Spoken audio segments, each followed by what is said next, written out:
Welcome to the Wild Hope Rising podcast. I'm your host, Sunny Cain, and I'm so glad you're here. I want to help you be wildly you. And believe it or not, you're already her. So I invite you to listen in. I'll help you move through the wilderness, no matter how you got here. So let's lean in, ignite your purpose, and discover what you're made of. Buckle up, my friend. It's time for Wild Hope. Well, hey friends, welcome back for another quick chat here on Wild Hope Rising. My name's Sunny, and I'm glad to spend a little bit of time with you today. I'm not sure how your week has been. My prayer is that in the midst of everything that fills your to-do list, I know how busy we can get as women. And I know sometimes that's just the nature of life. Sometimes we end up in busyness because we bury ourselves in busyness because we don't want to have to deal with something in our life. That's another story for another day. I have been in this season this year. I decided when I got to January, not like a goal or anything like that, but I just wanted to have a year where I was more in my creative zone. I'm not sure about you, but I thrive when I'm in that place rather than just existing, kind of going through the motions. And so I have been really intentional about creativity. So I started the year with crocheting and had so much fun and made my daughter a purse, and I made a little computer bag. And then I got, I'm going to make this little tote bag. But it was so funny. I made it and it was so huge that it looked like a giant square beach bag that, and I had lined it with fabric. So it's very pretty, but nobody wants to carry a beach bag that is that heavy from, being crocheted. So I ended up turning it into this cube in my living room. I don't know. My husband's like, what is happening here? Are you turning our house into it looks like an old lady is in here. And I'm like, yeah, that's the point. I am getting there, babe. Anyway, so I started with that. Then I kind of moved into sewing, and I am so obsessed. That was funny. I'm sewing so obsessed, right? So what? Anyways, hopefully I'm making you smile today. I sure am making myself smile, but I started with hand sewing. I made the cutest denim bag ever. And then I've always had a sewing machine, but I've not used it. And so recently I learned how to use that, and I'm crazy. I'm like every day, like, how can I get everything on my to-do list done so that I can get back to my sewing machine? I've been making Bible covers and cute makeup bags, and it has just been so much fun. I'm in my creative zone, and I feel like, I'm walking lighter. Part of it is because I'm not on the internet so much. You know what I mean? Like, I can think more. I find my anxiety down a little bit. And I started playing my guitar again. I mean, it's crazy, all of this creativity. And what I'm sharing with you, has absolutely nothing to do with the conversation I want to have today. But I just wanted you to know what I've been up to. I guess the one thing I would love for you to hear from this is, if it's been a while since you did something creative with your hands, like you were able to, Tammy paints a lot. I'll make her talk about it someday, but she's been painting these like watercolors, and she draws. She's so good at it. For other people, you might be more musical, or maybe you're into gardening. Maybe you are a writer. I don't know what's coming to mind, but basically we forget some of these small things where we're focused on creating something beautiful in the world, not because you have the pressure that you have to create. It's not a deadline. It's just a place where you're not consuming information. So much comes at us. So friends, get a hobby, and not just a hobby, just make something, go back to the days of scrapbooking. When I was in college, we would scrapbook, watch an episode of Friends, and, it was a whole thing. Now all of my phone just houses my photos. How fun is that? That's not fun at all. We need to get back to scrapbooking. So I'm in my granny era. I invite you to join me in this. And as you are getting back to your hobbies, whatever came to mind, like, I used to do this, and you haven't for a long time, just make it happen. Tell yourself you're going to give yourself just 15 minutes in a day, or 15 minutes this week. And gradually you'll start realizing how much life it gives you And I'm telling you, then you just kind of set your priorities around it. It's not that my life has just suddenly gotten so slowed down that I finally have the time for my hobbies. I decided that I needed time for this kind of stuff. And that creative zone, here's what happens when you get in the creative zone. You're able to see possibilities in your life. You stop living in the zone of massive busyness. I don't know why, but there is overflow. It's life-giving. And anytime you can just get yourself off the internet a little bit, stop the scroll, you kind of get your brain back. So girls, get your brain back. And this is going to be a 2-for-1 kind of podcast because I just gave you like a whole cool, lots of information on granny hobbies. And by the way, these are trending. Go on the internet. My Instagram feed, I know I told you to just get off Instagram, but listen, my whole feed is filled up with like sewing projects. There are so many creative things right now. It's making a comeback. So get into it, get creative, get your hands dirty, and reach out to me and tell me what hobby you're going to start this week. You can, anytime you listen to these podcasts, you can go to our show notes, find out how to get in touch with Tammy and I. We always love having conversations with you ladies. But with that, this week, I'm preparing to go, both Tammy and I, we're preparing to go to a retreat. By the time you hear this, the retreat will already be over. But so I've just been soaking in God's word and just asking just for his heartbeat. But this jumped out at me this week.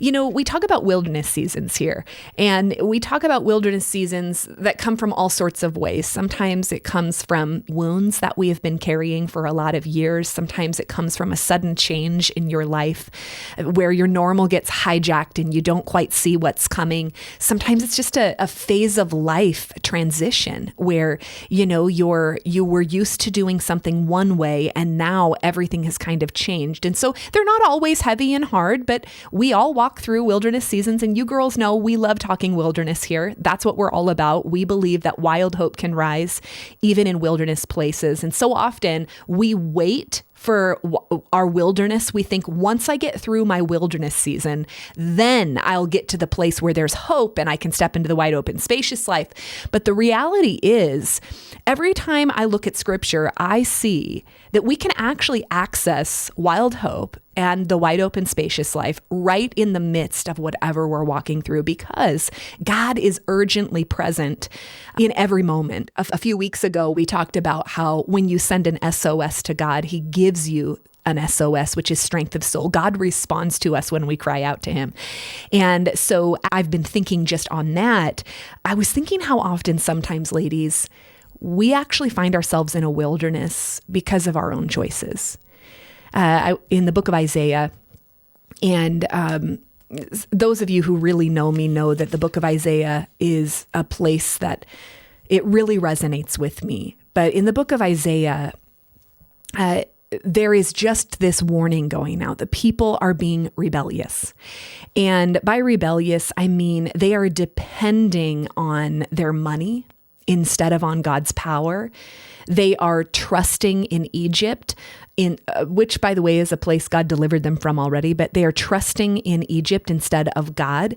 They're basically busy relying on everything but God. And not only this, but they got to the place where not only were they distracted, trying to find their source of strength from things that were not God, but because of this kind of pattern of turning to things that were not God, eventually they started to reject the very word of God. They got into a place that not only were they far from God, but they were choosing to be there. And this is a wilderness. And sometimes we find ourselves within these. I would love to say that as Christians, we come to know Jesus, we experience his life-saving power, and then we never go back to our old ways. But that is just not how it is. I mean, but for the grace of God, there go I, right? I walk through seasons still where I ignore God. And I don't want to admit that to you, right? But at the end of the day, we all can trust in things that are not God. We are demanding things actually from God they're not life-giving. They are temporary pleasure when God will give you eternal satisfaction. And I don't know where your eyes go when you ever fall into these kind of wilderness seasons. I don't know if it's that you get caught up in the hustle of wanting worldly success. You need your house to look a certain way or your family to look a certain way. You need your bank account to look a certain way. You're trying to earn the accolades or do the things that will make other people so very happy. And in the midst of that, what happens is we're so very distracted by things that will never fill us. They will never quench our thirst. That then we get to that place of wilderness, right? We're so disconnected from God. We end up disconnected from ourselves and then disconnected from others. And I think in that place, often shame can grow because we might recognize like, oh my goodness, I am here again. And shame can kind of pile up. And the reality is in this scripture, Isaiah 30:15 says, in returning in rest, you shall be saved. In quietness and in trust shall be your strength, but you were unwilling. And I think that maybe when we're in these wilderness places, deep, deep, deep down, we might be able to hear the quiet voice of God asking us, like, come to me, I'm right here. Cry out to me, I am right here. Those things are never going to fill you. I am right here. Return to me. In returning and rest, you shall be saved. In quietness, stop with all the chaos. In trust shall be your strength. These things in the world are never going to give you the strength that they're hoping that you're going to get, but we are unwilling. And sometimes we're not unwilling, like crossing our arms like children, like, no, I'm not doing that. Sometimes it's more of just this insatiable appetite to continue the quest for whatever we're trying to seek temporary pleasure from. And honestly, sometimes we are crossing our arms, right? We feel a little bit rebellious. Maybe we're a little bit mad at God for something that happened in our lives. So we're trying our own ways. And God will allow you to try your own way. He will allow you to go down the path of looking to find your strength in everything but Him. He will allow you to rely on everything. He'll allow you to focus on your own solutions. But here's what I want you to hear about this amazing God that we serve. This is God when we find ourselves in those wilderness seasons where we're doing this. Isaiah 30:18, it says, therefore, the Lord waits to be gracious to you. And that waits, it actually in the Hebrew, it translates a haka, right? Do you like that? It sounds like a haktalugi, but therefore the Lord haka, to be gracious to you. Waits means longs. So here we are going our own way in our own wilderness. We're feeling lost, disconnected from God and ourselves. We're chasing after things in this world that will never satisfy. And there is God waiting, longing to be gracious to us. And therefore, it goes on, He exalts Himself to show mercy to you. And when you look at what this translates to, it actually says, and therefore He waits on high. That's what that means. So therefore the Lord longs to be gracious to you, and He waits on high to show mercy to you. We are so undeserving, and yet God longs to be gracious to us. And I pray if you are in a season where you have maybe been running from God, and while I'm talking, you are like, she is speaking to me right now. And for whatever reason you have found this episode of Wild Hope Rising, you are maybe fearing that God is standing by and He's too angry to receive you because you've done it again. And that voice of shame has been loud and it has been locking you in the wilderness. And you are so locked up, you don't even know how to get back. This is how you access wild hope in the midst of the wilderness. The wild hope is God knows everything you and I are choosing in these seasons. He knows when we are trusting in our own abilities, trusting in our circumstances. He knows when we are trusting in our money instead of his power.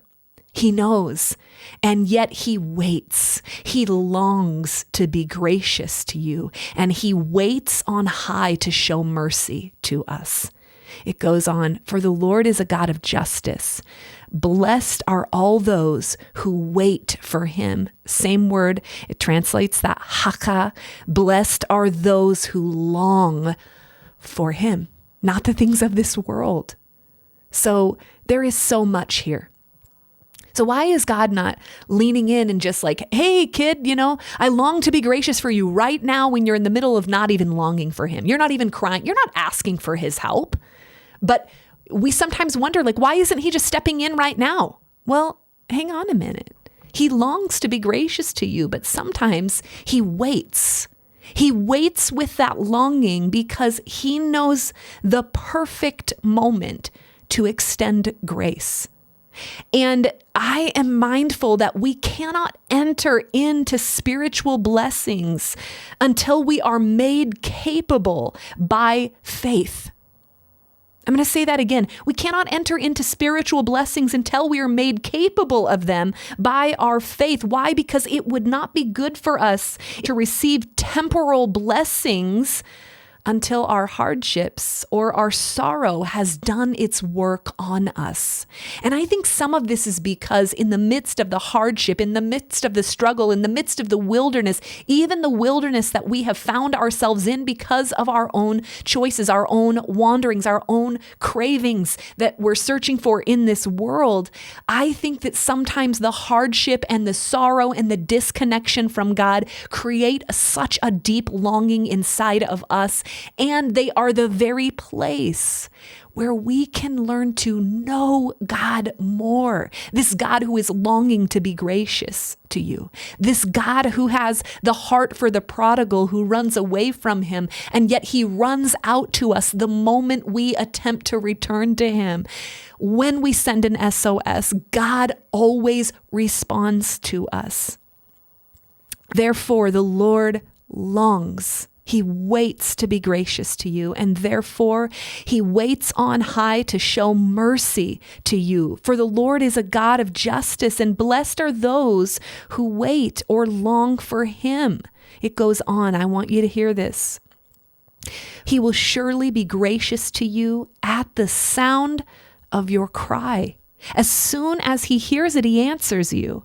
And though the Lord give you the bread of adversity, and the water of affliction, yet your teacher will not hide himself anymore, but your eyes shall see your teacher, and your ears shall hear a word behind you saying, this is the way, walk in it.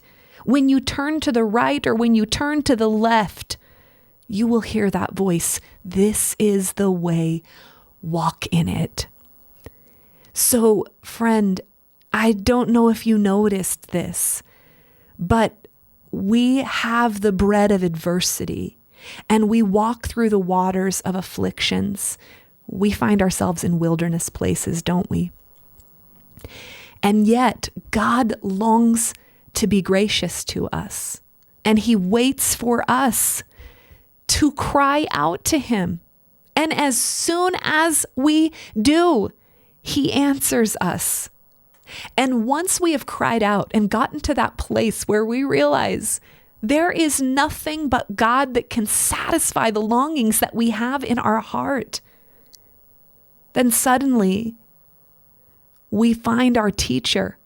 Our eyes see him, our ears hear him, and we understand the way to walk, the way that maybe you have been searching in this world.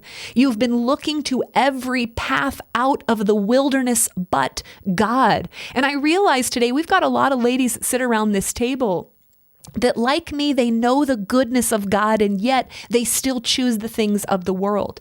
But we've got other people at this table that right now I might be saying some things to you that you go, I don't really know. I don't know. But maybe you're in a wilderness and you are so tired of your own ways. You are so tired of the things that you have chased after only leaving you empty. You getting that job that you thought was going to fix it all. You getting invited into the friend circle that you thought you'd finally feel like you belonged. The place where you thought if you were just skinny enough, it was going to solve all of your self-hatred. And yet here you are still in the same boat, all of your chasing, all of your putting trust in things that this world have only left you in a place where you are disappointed and you are so disconnected, so stuck, and so at the place where you go, I can't anymore. And I would say to you, it doesn't feel like it, but that is a very good place to be, my friend.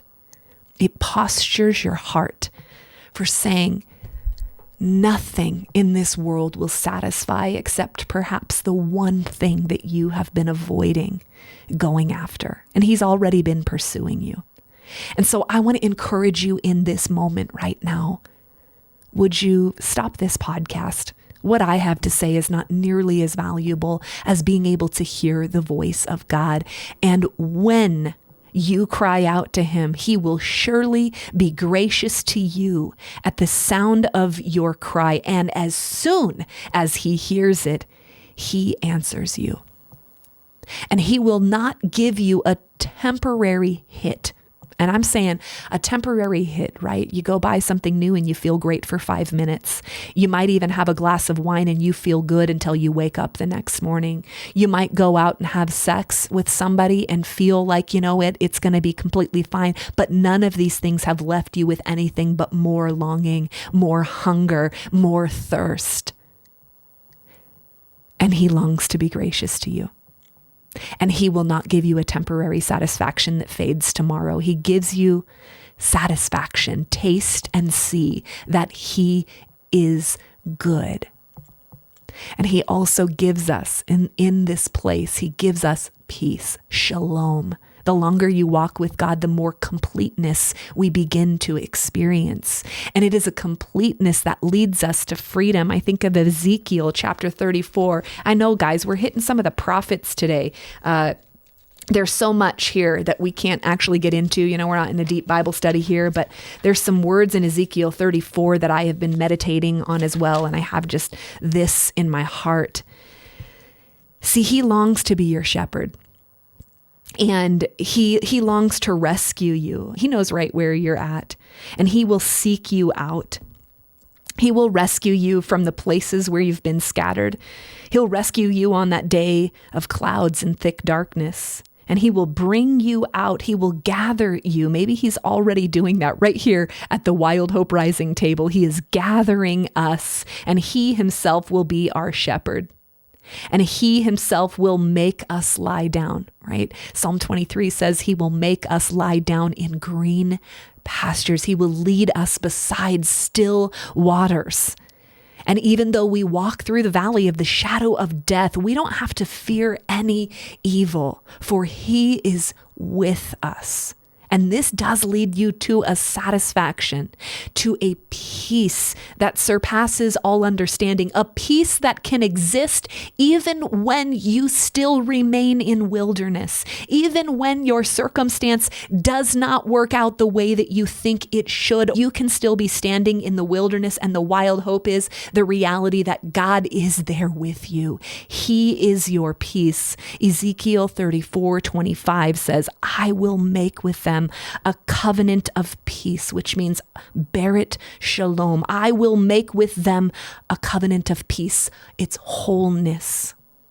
And I will banish wild beasts from the land so that they may dwell securely in the wilderness and sleep in the woods. You're like, what's with the wild animals? Listen.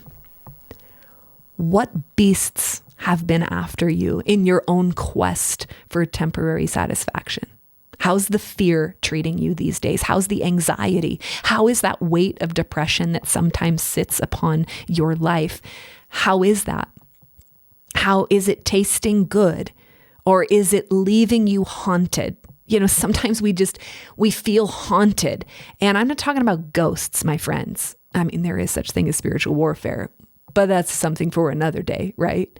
But these wild beasts, this place where fear has literally got a death grip upon you. Anxiety has got a death grip on you. The thought life, the racing thoughts that are constantly spouting out self-hatred, that is a wild beast in the land.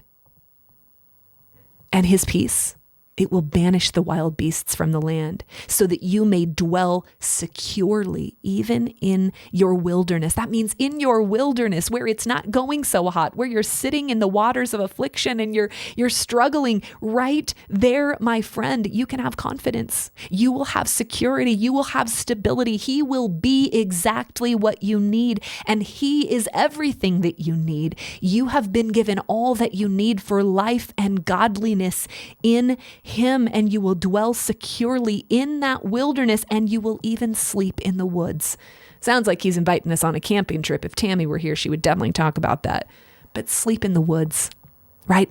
You'll sleep in the woods where you can't see your way through. You won't be lying awake at night wondering how it's all going to work out and how you and your abilities will solve it. Why? You will just sleep in the woods when you cannot see, because you will trust in God and you will rely on him when you can't see your way. You will sleep in the woods, taste and see that he is good. God longs to be gracious to you, my friend.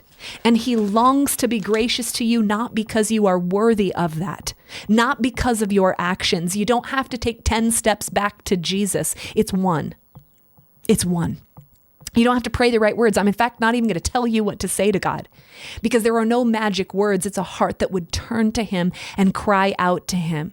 And he will surely be gracious to you at the sound of your voice. In fact, as soon as he hears it, he will answer you. And though you have walked with the bread of adversity and the water of affliction, your teacher will not hide himself anymore, but your eyes shall see your teacher, and your ears shall hear a word behind you saying, "This is the way. Walk in it." And you will have peace, my friend. And I don't know. I don't have some big kaboom ending. Here comes the boom. I just want you to know there's an ability to kind of recognize that we are our own wilderness, right? We have caused our own wilderness. And that's not a place for shame. It's a place for crying out, returning and rest. In quietness and trust will be our strength. So friend, my prayer is that you will cry out to him today. And in that, you will see wild hope start to rise. I can't wait to hang out with you again next week. Thanks for being here. My prayer is freedom will become your story and redemption your song. Now it's time to take hope-filled action. And if today's episode spoke to you, please don't keep it to yourself. Like, subscribe, and share, and help us grow this community. Thanks for listening to Wild Hope Rising. Until next time, keep stepping boldly into the spacious life you were created for.